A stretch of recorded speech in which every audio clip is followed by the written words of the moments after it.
Heidi ho there, friends and neighbors. Bobby here today. Hey folks, today we're going to be doing a front brake job on a 2009 Nissan Altima. Okay, so let's get started. Bring the camera right on over here to the bench. First of all, I want to tell you, friends, we'll be putting on a set of Napa's Adaptive Ones. I think these are very good brake pads, some of the best on the market. Of course, it comes with the brake pads. Comes with all brand new hardware. We will install all of that. Comes with some ceramic grease for greasing all your slides. And so let's go ahead and move that out of the way. And some other tools that you'll need to do this job. Let's start right over here at the left. We're going to use our impact wrench and a 21mm socket to take the wheels off the car. Actually, we've already done that. We've got it up on jack stands securely where it won't fall. We're going to use an air ratchet. If you don't have air tools, you can use, of course, get yourself a 1/2-inch ratchet, maybe a breaker bar. I don't have one laying over here right now, but I have one in the toolbox. A couple 3/8 ratchets, some of the sockets that you will need. We're going to use the 14mm to remove the caliper off the car. We'll use that on the air ratchet. Caliper bracket, you'll need a 22mm socket for that. And we'll probably zip it off with the impact. So we've got like a 22 here as well, with a little impact wobble. We'll use that to remove that. Now, for pressing back the caliper, you'll need either a caliper tool, which I don't own one of them. I usually end up using just the C-clamp and either that or a set of channel lock pliers. Now, on this vehicle, we have a good feeling that we can go ahead and machine the rotors. So we've got, if you're going to do that, either have a brake spec book or have access to one, and a veneer caliper to measure the rotors. All right, friends, we're going to go ahead and get started on this. Okay, folks, we're going to take our 3/8 air ratchet, 14mm swivel impact socket. We're going to remove these two caliper bolts right here. So let's go ahead and get that started. Okay, now we're going to go ahead and just slide our caliper out of the way there. And you can either hang it up here on your strut here if you want to. It looks like it's going to stay there pretty good. If you're not sure about that, you can get you like a coat hanger. I keep a couple of these around. You can hook it around your spring, hook it through maybe a bolt hole on the caliper, and that'll keep your caliper from hanging down because you don't want to stress out your brake line. Okay, next I'm going to go ahead and use my 1/2-inch impact with my wobble here in the 22mm to pull these caliper bolts out. If you don't have this, you can use a breaker bar and a regular hand ratchet. I'll go ahead and zip these out. Now with the caliper bracket off, we'll lay it out of the way and we'll clean this up here in a little bit, and I'll show you how we get it cleaned up. Next, we want to take a little bit of penetrating oil and shoot it around the on the rotor right where the studs are, and around the center hub there. And then we're going to take our 3-pound hammer and hopefully knock the rust loose. There we go. And we can go ahead and remove our rotor. Okay, now with the rotor off, we went back over here to the bench. We looked up our spec for this year make and model of car, and it looks like our discard is 945 thousandths. So let's go ahead and take our veneer caliper and mic this rotor and see where we're at. And it looks like we're at 1 inch and 1 or 2 thousandths, so we have plenty of material on this rotor. So let's go ahead and get it ready for the brake lathe. Okay, before we take it over to the brake lathe, I'm going to go ahead and take my 90-degree die grinder and knock all this rust off this surface because I want it nice and smooth so my cones fit on there perfectly to where we'll get an accurate cut.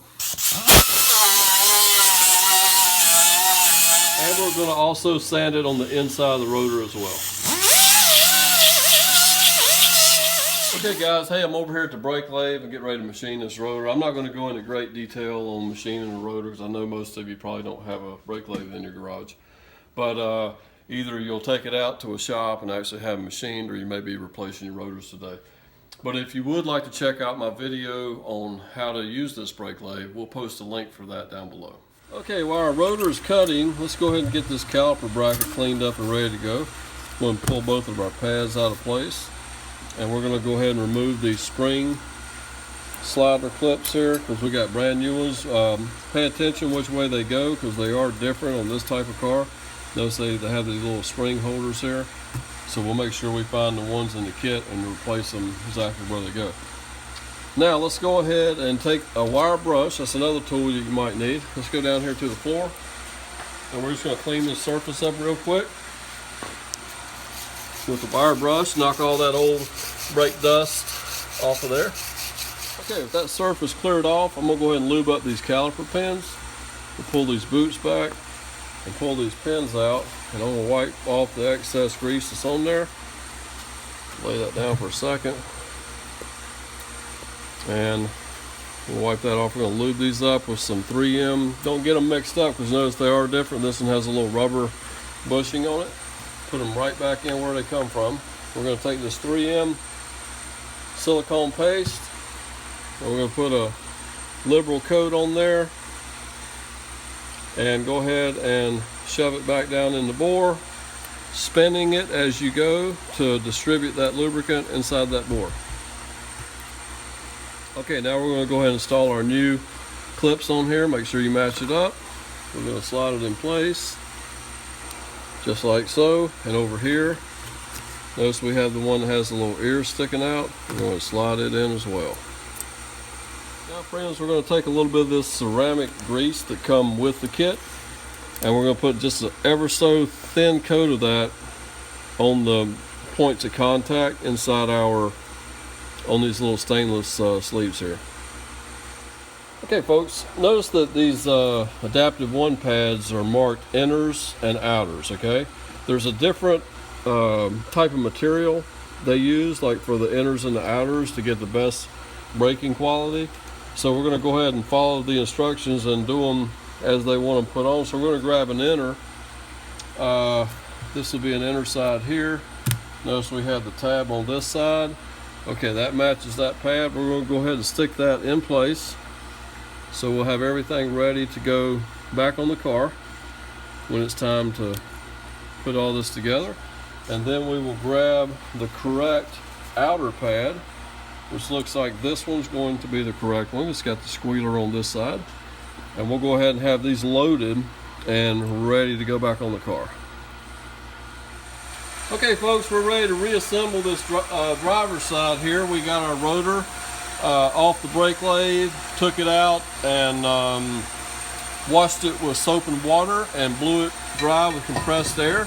Now we've done that to make sure we demagnetize the rotor after being on the lathe and getting any fine metal dust off of there so it won't embed into our brake pad. So we're going to push our rotor on here. I'll show you a little trick, friends. Take your pair of needle nose pliers and just grip it on one stud. That'll keep your floating rotor up against the hub nice and tight.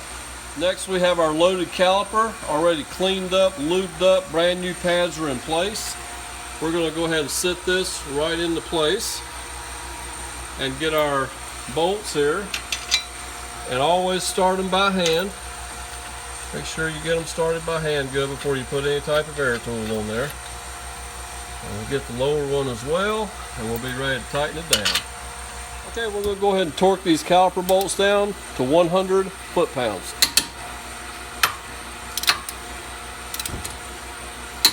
Okay folks, it's time to go ahead and squeeze back these calipers. And usually on these little foreign jobs, you can go ahead and just use a pair of channel lock pliers. These single piston calipers are not usually too hard to squeeze back. So we're just going to squeeze her on back. Okay folks, it's about time to put this caliper in place, but one thing I'm going to do first of all is take a little bit of anti-seize and just rub it on the outside of the pad here, just so I have a little bit of lubricant there to prevent any minor squeaking that could happen between the pad and the caliper. Now we're ready to put our caliper in place and get our caliper bolts started. And we will start the upper one